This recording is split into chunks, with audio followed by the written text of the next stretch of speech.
Messieurs, dames, bonjour. Bienvenue dans cette nouvelle vidéo. Aujourd'hui, on va parler hybridation, écologie, c'est magnifique. En vrai, l'hybridation, est-ce que c'est pas la carotte du siècle? Est-ce que c'est pas le truc? Tu mets une hybridation pour dire que tu pollues moins. Enfin, les constructeurs, nous, on s'en fout. Enfin, on s'en fout, non, mais... Vous voyez ce que je veux dire? Ne me faites pas dire ce que je n'ai pas dit. En tout cas, j'ai entendu dire que l'hybridation, il y avait un peu de carotte. Hein, il y a quelques articles dans certains journaux qui disent que l'hybridation, c'est un peu de la carotte. Bref, on n'est pas là pour parler de carottes, ni de jardinage, ni de courgettes et de poireaux. Quoique, la soupe aux poireaux, c'est bon. Ça, c'est de la soupe aux choux. De la vraie, faite avec mes choux à moi. Mais là, il fait un peu chaud pour boire de la soupe. Arrête avec ces introductions trop longues, c'est infernal. Baptiste, s'il te plaît. Mettez un petit pouce bleu, j'espère que vous allez bien. Donc aujourd'hui, on va parler hybridation d'occasion. On va essayer de vous trouver les meilleures voitures hybrides d'occasion, sans vous parler, évidemment, parce que c'est une évidence, de Toyota ni de Lexus. C'est un petit peu pareil, d'accord? On va oublier la Yaris, la Corolla, les CHR, les Prius, hein, d'accord? On va essayer de trouver d'autres trucs. Vous avez évidemment tout ça qui est fiable, mais vous le savez déjà. Là, on va parler d'autres marques. Avant de commencer, bien sûr, on va... il faut que je me calme. Calme-toi. Je vais vous expliquer, pour ceux qui ne savent pas trop, et c'est vrai que c'est un peu le bordel dans l'hybridation, les différents types d'hybridation, d'accord? Mais avant ça, sponsor. Petite pause sponsor avec, vous le savez, carvertical.fr. Et aujourd'hui, on a pris un commentaire d'un abonné sur TikTok qui nous a envoyé son immatriculation et il a une BMW série 3 qu'on va passer sur Carvertical. Vous le savez, Carvertical, code promo LPDD ou LPDD20, les deux marches. Vous mettez votre immatriculation ou votre VIN et vous allez pouvoir avoir un historique. Et là, on a son historique de sa voiture. C'est une E46 qui a 275 000, ok? Donc on va aller voir si le kilométrage est bon. Bon, on n'a qu'un seul kilométrage à 52 000 km en 2008. Et ensuite, on a deux gros dommages en Belgique à 4 mois d'intervalle, entre 10 et 15 000 en 2008. C'est pour ça qu'on a eu le kilométrage. Et 3 mois après, entre 10 et 15 000 encore une fois. Là, elle a eu en 2008 52 000 km. Je vois qu'elle a quasiment pas bougé en un an. Donc c'est possible qu'il s'est passé un truc un petit peu curieux sur le kilométrage, surtout elle a eu 2 gros accidents a priori. Donc voilà, si vous voulez avoir l'historique de votre voiture, vous commencez à le savoir. Vous utilisez carvertical.fr, le kilométrage, les accidents, l'importation. C'est important de le savoir. Que vous achetiez une voiture ou que vous la vendiez, c'est très important. Nous, on vend des caisses tous les jours et on utilise évidemment carvertical.fr. Donc, si vous n'y pipez rien à l'hybridation, aux différents types, je vais vous expliquer rapidement, simplement, ce qu'il en est. Donc, vous avez premièrement les MHEV. Évidemment, je me suis fait des petites notes parce que, waouh, là, c'est complexe. Donc, les MHEV, pour faire simple, c'est des micro-hybridations. Jusque-là, tu me suis, c'est pas compliqué. Elles sont souvent équipées d'une plus grosse batterie qu'une voiture thermique normale, qu'une batterie de voiture thermique normale. C'est en général du 24 ou du 48 volts. Donc en gros, elles sont équipées d'un alto, je sais plus comment on dit, démarreur, alternateur, qui va servir souvent pour le start and stop et peut-être un petit peu à l'accélération en basse vitesse. C'est vraiment le système le plus simple, le plus léger qui existe. C'est de l'hybridation, mais voilà, juste pour dire et pour payer un petit peu moins. C'est tout. Et encore, je crois que tu payes même pas moins avec ce genre d'hybridation. En tout cas, tu payes ta carte grise. Ça, c'est sûr, mon copain. Ils sont pas si dessus. Ensuite, il y a la FHEV. Donc là, c'est des full hybrides ou hybrides simples. L'exemple que tu connais, évidemment, c'est la Prius, qui est comme ça, d'accord, mais il y en a beaucoup d'autres. Donc là, en plus d'un alterno-démarreur, tu as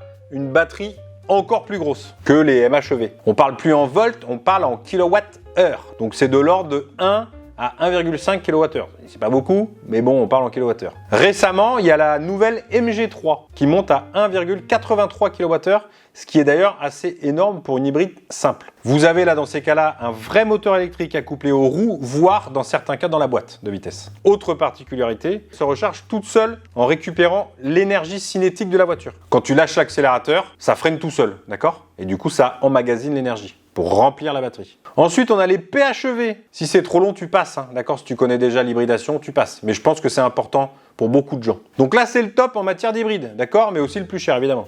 Donc là, on est sur des plug-in hybrides, c'est-à-dire des hybrides rechargeables. Donc là, en gros, c'est le parfait mélange entre le thermique et l'électrique. En tout cas, ça permet de payer moins cher. Ça, c'est sûr. Merci. Donc la batterie est plus grosse, généralement entre 10 et 13 kW pour les modèles généralistes, et ça peut monter à 20 kW.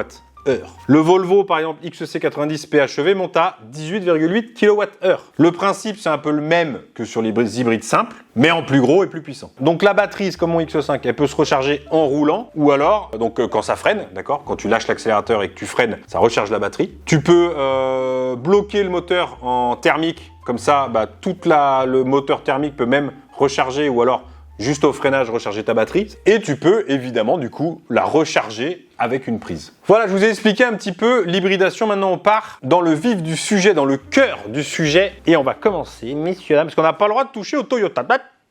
Tu touches pas. On ne parle pas de Toyota, c'est trop facile. Mazda 3, 2 litres, Skyactiv, GM hybride, 122 chevaux. Avec Mazda, faut s'accrocher, mon gars. On dirait un code de Wi-Fi, quoi. Alors, on parle souvent, d'ailleurs, dans ces vidéos de Mazda, parce que, faut dire que maintenant, elles sont quand même sacrément jolies, ces caisses. On est bien loin des caisses carrées dégueulasses. Alors, dégueulasses, non, mais pas ouf de l'époque. D'accord? Là, on est vraiment sur une caisse magnifique. Donc, partie thermique, c'est une hybride. On a un 2 litres essence atmosphérique, 122 ou 150 chevaux selon la version. Et la partie électrique, on a une micro-hybridation de 24 volts qui assiste directement le moteur thermique dans les phases d'accélération. Donc, si vous avez bien compris, c'est une MHEV. Hybride légère. Elle n'est donc pas rechargeable, pas toute seule. Et du coup, il est impossible de rouler en 100% électrique. Alors, la grosse différence de cette Mazda 3, c'est qu'elle est disponible en boîte de vitesse manuelle. Vous savez que souvent les hybrides sont en boîte automatique. Donc, ce qui permet de garder le plaisir de conduire, évidemment, pour ceux qui aiment les boîtes manuelles. Pour moi, c'est pas forcément, pour un daily en tout cas, forcément utile, je préfère une boîte automatique. Alors évidemment, question fiabilité, parce qu'on en est là, dans ces vidéos, on parle de fiabilité, pas de problème, pas de zob. Consommation réelle, 5 litres au 100 quand même, ce qui est plutôt pas mal, pour un 2 litres atmosphérique. Alors, comment c'est possible, Jamy? Eh oh, Jamy! Eh bien, c'est possible, Fred, si l'autre s'appelait Fred, pour les plus jeunes d'entre nous, qui n'ont pas vu C'est pas sorcier, quand tu es à vitesse constante, tu as 2 cylindres qui se désactivent. Voilà, tout simplement. Forcément, sur autoroute, du coup, ça te fait consommer moins. Alors, si en plus vous êtes attiré plus par un crossover, un SUV, vous avez, avec ce moteur-là, le CX-30, voilà, qui est pas mal aussi. Ouais, ils font des belles caisses quand même, on va pas se mentir. On continue avec, cette fois-ci, de la française, messieurs, dames, Renault Captur ou Mégane E-Tech 1 litre, PHEV. Putain, c'est marqué dans le titre de la voiture. Le modèle s'appelle PHEV, vous pouvez pas vous tromper. Donc là, on est sur de l'hybride rechargeable. Donc là, c'est un moteur, par contre, 1,6 litre atmosphérique qui développe 92 chevaux, accouplé à un moteur électrique de 67 chevaux et d'un alternodémarreur de 34 chevaux. Donc pour une puissance cumulée de 160 chevaux. Beaucoup de chevaux tout ça. Alors l'hybride rechargeable a un intérêt, c'est qu'on peut rouler en 100% électrique, en tout cas sur une petite dizaine de kilomètres. Et ça c'est plutôt, pour ma part, je trouve ça bien, moi qui roule en X5 hybride, je trouve que c'est cool, d'accord? Parce que je roule quasiment, je fais la moitié de mes kilomètres en électrique. Et l'électrique, on peut dire ce qu'on veut, j'adore les voitures, j'adore le bruit des moteurs, mais quand je roule en électrique, il n'y a pas de bruit, pas de vibration, tout passe sans que je sente rien. C'est, voilà, pas de moteur qui redémarre avec le start and stop. Je suis désolé de vous le dire, j'adore les voitures, on s'en fout, c'est pas la question. Mais c'est cool. On peut aimer les deux. Est-ce qu'on peut pas aimer les deux? On peut aimer les deux. On peut aimer les électriques et on peut aimer les thermiques. Bien sûr, la preuve. Alors le principal inconvénient par contre, c'est le poids des batteries, forcément, c'est plus lourd. Donc quand tu es en 100% thermique parce que tu n'as plus de batterie, tu te coltines ta batterie. Donc forcément, tu as une surconsommation. Mais dans l'autre sens, si tu es en ville et que tu peux rouler en full électrique, tu consommes que dalle. Bon, tu te tires quand même le moteur thermique, évidemment, c'est pareil. Mais en ville, tu consommes que dalle. Tu consommes que dalle, attention. Parce que souvent, on vous dit, la consommation de mon hybride, elle est de 7 litres au 100, comme mon X5 qui fait 2,5 tonnes, donc c'est impossible. En fait, c'est parce que, vous voyez, avec mon X5, je vous fais un petit exemple, ce sera beaucoup plus facile à comprendre. Moi, je fais avec le X5 800 km avec le plein. Alors, ça veut dire quoi 800 km avec le plein? Parce que ça veut rien dire, en fait. Parce que la voiture ne compte que le plein d'essence. Parce que c'est en plus, c'est un essence, d'accord? Ça marche au sans plomb. 6 cylindres en ligne, sans plomb, magnifique. Et à l'électrique. Donc, sur ces 800 km, d'accord, en fait, je fais 400 km en essence thermique, donc avec presque 60 litres d'essence. Je fais que 400 km. Mais par contre, je fais avec la batterie, d'accord, que je recharge évidemment tous les 2 jours, je fais 400 km en électrique. Donc lui, forcément, il donne la moyenne de la moyenne. Donc en fait, la moyenne, c'est quoi? C'est que tu roules et que tu consommes que 7 litres au 100, parce qu'il compte pas en fait les 400 km que je fais en électrique et que je paye en électrique. Faut le payer l'électricité aussi, c'est pareil. Donc tu vois, c'est un peu... les moyennes sont un peu mytho, on va pas se mentir. Mais l'hybride rechargeable, ça permet d'avoir des grosses caisses entre guillemets, avec des bons moteurs. En tout cas, c'est pour ça que j'ai pris mon X5, parce que, voilà, si c'est Android, j'adore. Ça permet d'avoir une grosse caisse, rouler quand même beaucoup en électrique. Moi, je suis vraiment je suis un vrai hybride. Je roule vraiment en hybride. Je fais le maximum que je peux en électrique. Souvent, on va pas se mentir, ceux qui achètent ce genre de véhicule hybride, c'est pour pas payer la TVS sur les sociétés et la carte grise. Ce qui est mon cas aussi, on va pas se mentir, mais je roule vraiment en électrique. Retournons à nos moutons et donc à notre Mégane et à notre capture e-tech. L'innovation sur ces trucs, c'est la boîte de vitesse. Vous savez, c'est la fameuse boîte à crabot inspirée de la compétition. Alors le but, c'est que c'est une boîte de vitesse donc à 4 rapports. C'était quoi le but? On va pas se mentir. Il y a moins de pièces, c'est moins compliqué, d'accord, qu'une DSG par exemple. Alors l'idée, en fait c'est simple, c'était de faire des économies. On va pas se mentir, ils ont pas fait ça pour le plaisir. Voilà, ça coûte moins cher. Alors l'inconvénient de ces boîtes à crabot, c'est les à-coups. C'est le problème d'une boîte à crabot, c'est que ça donne de sacrés à-coups. Alors là, c'est justement l'idée, c'est que le moteur électrique entre en jeu, d'accord, puisqu'il fait office de synchro de boîte. C'est compliqué, hein. Et qui permet, toujours pareil, dans l'idée de passer les rapports avec douceur. La e-tech a connu des débuts un petit peu difficiles, justement à cause de la boîte de vitesse. Il y avait justement des petits problèmes de passage de vitesse, des à-coups, qui n'étaient pas terribles, des rétrogradages sur l'autoroute, tu sais pas pourquoi, ça passe de la 4 à la 3, donc tu sais pas pourquoi. Et en plus, il y avait des petits soucis de coupure moteur. Bon, ça va, tout va bien. Sauf que, s'il y a dans cette vidéo, c'est que les problèmes a priori sont réglés. Il y a toujours évidemment les petits bugs au niveau de l'écran, vous savez, GPS. Mais ça, c'est sur toutes ces générations-là. L'infodivertissement, il bug.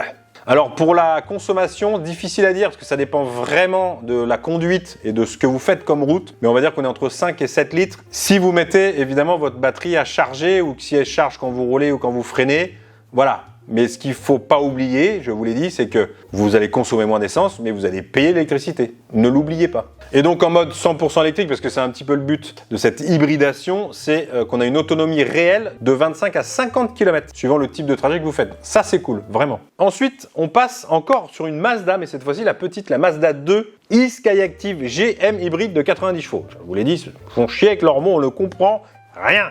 Alors attention, là on parle des modèles type DJ, ok? C'est son nom de code, pour moi qui l'ai inventé. Puisque depuis 2 ans, la Mazda 2 hybride, c'est aussi une Yaris. Elle est tout simplement rebadgée. On enlève le logo Toyota et on met le Mazda à la place. Donc vous voyez, comme quoi on veut pas parler de Toyota, mais dans un coin, ils sont quand même là, tu vois. On est quasiment sur la même technologie que sur la Mazda 3 que je vous ai parlé tout à l'heure, hein. Sauf que là, c'est pas un 2 litres, pas besoin, c'est un 1,5 litre. Toujours atmosphérique. Quand même incroyable, pas de turbo, vous vous rendez compte? Toujours une micro-hybridation, 90 ou 115 chevaux et un tout petit peu plus d'une tonne. En 115 chevaux, t'as quasiment une petite GTI, on va pas se mentir, petite.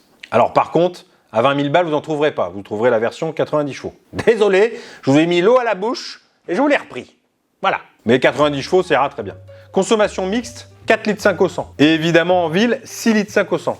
C'est vraiment peu par rapport à une 100% thermique, d'accord, qu'on connaît. Et côté fiabilité, parce que c'est surtout ça qu'on veut, c'est hyper fiable. On retourne chez Renault. Et oui, et les Renault, ils font de l'hybride, nom de Dieu. Clio 5, phase 1, Arcana, e-tech, 1,6 litre, FHEV. Sur le papier, elles n'ont rien à voir. Mis à part le moteur, le groupe motopropulseur, d'accord, qui est légèrement différent par rapport à la Mégane ou de la Capture, ou du Capture qu'on vient de parler juste avant. Là, je vous l'ai dit, on est sur une FHEV, donc c'est-à-dire, vous savez, full hybride. Là, c'est en quelque sorte un mélange entre MHEV et PHEV. Donc, je vous l'ai dit, on a à quelques détails près exactement le même moteur, 1,6 litre essence Atmo de 91 chevaux, associé à un moteur électrique de 48 chevaux et un alterno démarreur de 20 chevaux. Mais la plus grosse différence ici, par rapport aux autres, c'est la batterie qui est beaucoup plus petite, 1,2 kWh. Donc on pourra rouler en 100% électrique, mais alors vraiment sur de tout petits trajets, je ne sais même pas si on peut appeler ça des trajets, des trajounets de 3 à 5 km. Et le mode full électrique ne marche que jusqu'à 75 km/h. Donc c'est quasiment pareil qu'une Toyota Prius, encore une fois. Donc en gros, le moteur électrique et le moteur essence, ils marchent tous les deux ensemble, voilà. Ils font ce qu'ils veulent, ils passent du bon temps tous les deux. Donc il est impossible de la mettre à charger, elle se recharge toute seule, la batterie. La boîte de vitesse par contre c'est la même, donc c'est celle 4 vitesses à crabot. Donc la Clio 5 fait 140 chevaux. C'est la plus puissante des Clio 5. Ah, eh ben oui, parce qu'il n'y a plus d'RS. Donc la Clio, elle est faite si vous faites des petits trajets et de temps en temps de l'autoroute. Et l'Arcana, bah, si vous avez besoin de plus de place, forcément, bah, c'est mieux. Consommation de la Clio, 5 litres au 100. Franchement, c'est cool. Et l'Arcana, un petit peu plus, 5 litres 5, 6 litres. Normal, c'est plus gros. On continue avec la Suzuki Swift Sport et le S-Cross 3 en 1 litre 4 hybride. Alors évidemment, deux modèles complètement différents dans la philosophie du truc. Il y a un truc qui est un petit peu sport et puis l'autre qui est un petit peu moche. Voilà, c'est comme ça que je le vois. Donc là, c'est des MHEV, hybride légère donc, 4 cylindres turbo de 130 chevaux presque, et d'un petit alterno-démarreur de 14 chevaux. Tout petit mignon. On est sur le même principe que les Mazda qu'on a parlé tout à l'heure. Alors, c'est une Swift Sport, mais on est quand même loin de la dite Suzuki Swift 100% thermique. Sachant qu'en plus, elle a 50 kg de plus, forcément, vu qu'elle a une petite batterie. On va pas se mentir, elle a rien de sport, mis à part le nom et l'esthétique. On est un petit peu plus sur, sur une citadine, comme la Clio en fait, un petit peu plus sportive, c'est un grand mot. Mais par contre, elle a gardé donc l'esthétique, je vous l'ai dit, et le châssis de la thermique, la Swift Sport. Et les sièges baquets aussi, par exemple. Ça reste toujours une voiture quand même sympathique à conduire, on va pas se mentir. Alors le S-Cross, forcément, il est un petit peu moins performant, quoique c'est pas non plus, enfin c'est quasiment pareil.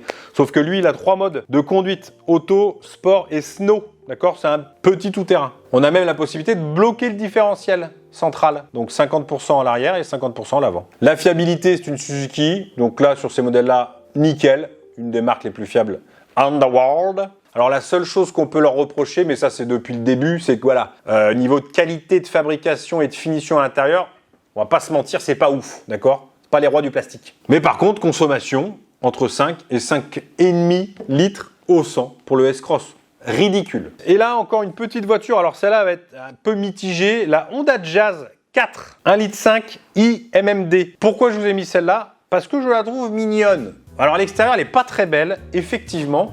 Et en plus de ça, c'est un genre de monospace, de mini monospace. Je trouve l'intérieur beaucoup trop stylé. Il est vraiment très très chouette. Là, avec une petite finition blanche en plus, comme vous pouvez le voir à l'écran, c'est de toute beauté. Je la trouve vraiment trop mignonne. Donc cette petite Jazz sortie en 2020 et c'est une full hybride, comme la Clio E-Tech. Sous le capot de cette Jazz, on a un 4 cylindres thermique de 87 chevaux, un alto-démarreur de 20 et un moteur électrique de 109 chevaux. Donc la grosse particularité de cette Jazz, c'est qu'en basse vitesse, en ville par exemple, le moteur thermique n'est pas accouplé aux roues. En fait, ce moteur thermique sert à recharger de temps en temps, quand la batterie est faible, de recharger les batteries. Et du coup, en fait, vous roulez, les roues sont en prise que sur le moteur électrique. D'accord? Le moteur thermique est là juste pour recharger, tout simplement. Comme si vous avez une Tesla et que vous aviez un groupe électrogène derrière qui marche au diesel.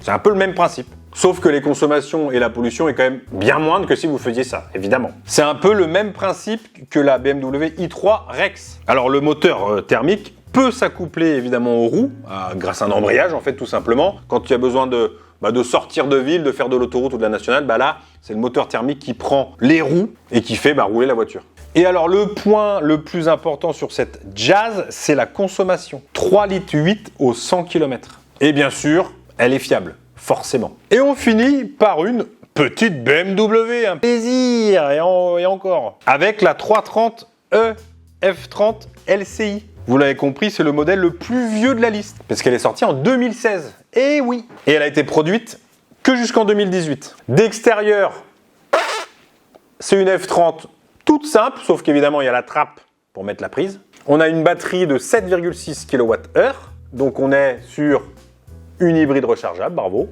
Donc pour la partie thermique, parce que c'est une hybride, donc électrique thermique, moteur B48, 4 cylindres essence, biturbo de 184 chevaux, réputé pour sa grande fiabilité. La partie électrique, 88 chevaux, ce qui fait au cumulé 225 chevaux quand même. En plus d'être la plus vieille, c'est la plus puissante. Elle a quasiment des performances de sportive, parce que vous faites le 0 à 100 en à peine 6 secondes. L'autonomie, parce que c'est là que c'est bien, c'est là que c'est bon l'hybride, c'est qu'en mode 100% électrique, vous avez jusqu'à 40 km d'autonomie, largement suffisant normalement pour les trajets quotidiens, normalement. Pour la consommation, alors annoncé à moins de 2 litres au 100, mais bon, on connaît la chanson évidemment, le chiffre il est faux, je vous l'ai expliqué avec mon X5, c'est la même hybridation. Donc là, on est plutôt autour des 7 litres au 100. Et évidemment, quand la batterie est vide, là, on monte à 9, 10, 11 litres au 100, évidemment, forcément. Il faut amener le poids de la batterie en plus d'une F30 normale. Bon, le petit bémol, c'est qu'ils ont mis seulement un 4 cylindres en ligne.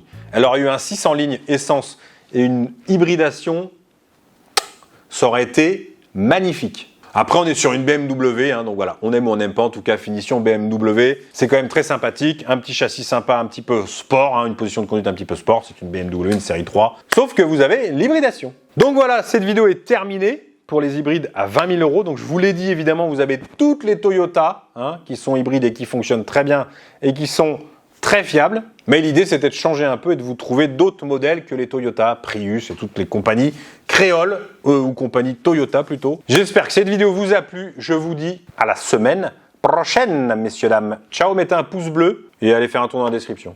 Voilà, c'est tout ce que j'ai à vous dire.